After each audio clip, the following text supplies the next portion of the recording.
43萬你就可以攞低佳景康城樓王單位哈，145平方嘅4房大平層。呢邊嘅話，子母嘅實木大門啦，都係交付標準。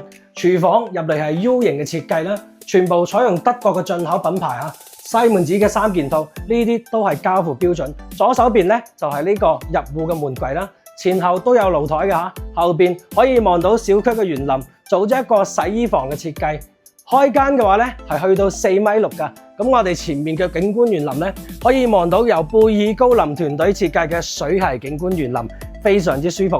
單設計費都超過2000萬嘅。日本 YKK 嘅鋁合金門窗啦，吊頂以及呢個日立嘅中央空調都係交付標準。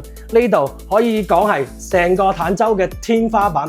而且旁邊咧就係山姆會員店，以及華發商都同埋環宇城都係講緊10分鐘嘅車程。樓下就有永東直通巴士，每日都有車直達香港嘅。呢間144方做咗個獨立嘅衣帽間俾主人去使用，非常之奢華嘅享受啊！呢邊做到3邊嘅落床位啦，再入到嚟就洗手間嘅展示，亦都有浴缸嘅位置，兩個人喺度打交都唔別嘅細啊！